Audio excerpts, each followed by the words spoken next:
Dubai के Jumeirah बुर्ज अल अरब को दुनिया का एकमात्र 10 स्टार होटल कहा जाता है, लेकिन आधिकारिक तौर पर ये 7 स्टार होटल है। पीक टाइम में यहाँ एक दिन रुकने का किराया 10 लाख रुपए तक हो जाता है। 1999 में तैयार हुए 321 मीटर ऊंचे होटल में कई जगहों पर 24 कैरेट गोल्ड जड़ा हुआ है। इसमें 202 अल्ट्रा लग्जरी स्वीट हैं। होटल अपने गेस्ट के आने जाने के लिए हेलीकॉप्टर और रोल्स रॉयस लिमोजिन का भी इस्तेमाल करता है। प्रयागराज महाकुंभ में हुई भगदड़ में अब तक 30 लोगों की मौत हो चुकी है। इससे पहले भी साल 1954 में इलाहाबाद में महाकुंभ का आयोजन हुआ था। इस महाकुंभ में भी मौनी अमावस्या के मौके पर लाखों की भीड़ उमड़ी थी, जिससे प्रशासन संभाल नहीं पाया और ऐसी भगदड़ मची कि 800 लोगों को अपनी जान गंवानी पड़ी। इस हादसे में कई लोग नदी में डूबकर मर गए थे। प्रधानमंत्री मोदी की अध्यक्षता वाली सुरक्षा मामलों की कैबिनेट कमेटी ने 10,200 करोड़ रुपए के 2 अहम रक्षा सौदों को मंजूरी दी है।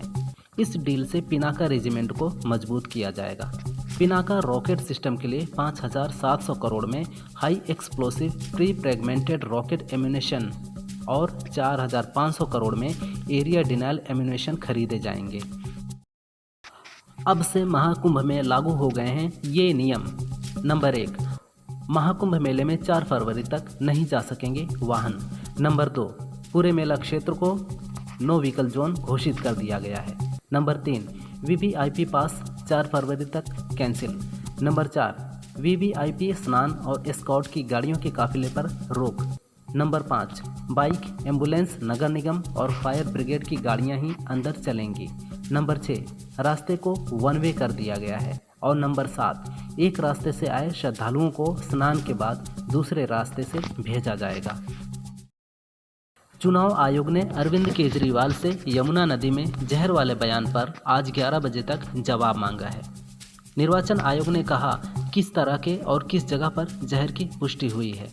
निर्वाचन आयोग ने यमुना में अमोनिया की मात्रा बढ़ने के मुद्दे को नदी के जहर के आरोप से ना जोड़ने को कहा।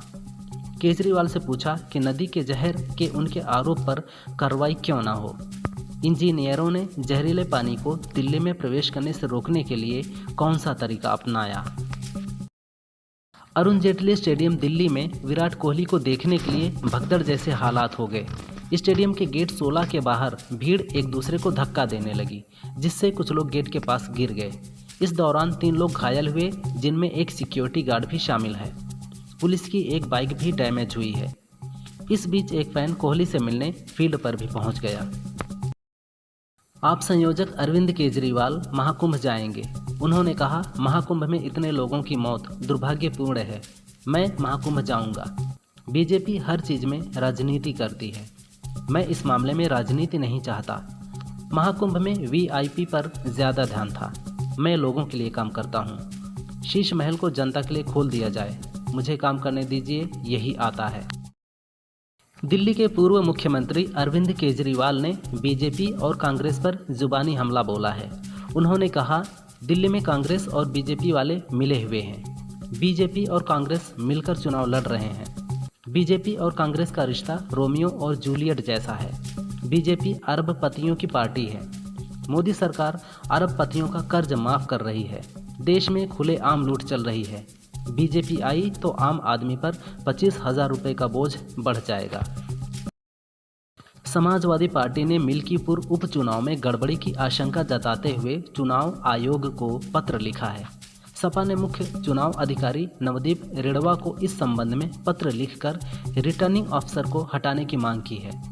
सपा ने आरोप लगाया कि मिल्कीपुर में रिटर्निंग अधिकारी ने बीजेपी के पूर्व जिलाध्यक्ष संजय शुक्ला को पीठासीन अधिकारी बनाया है। अधिकारी द्वारा चिन्हित करके गैर पीडीए को पीठासीन अधिकारी बनाया गया है। चीन के Henan mining crane company limited ने अनोखे तरीके से बोनस बांटा। कंपनी ने अपने कर्मचारियों के सामने एक लंबी टेबल रखी, जिस पर करीब 70 करोड़ रुपए रखे थे।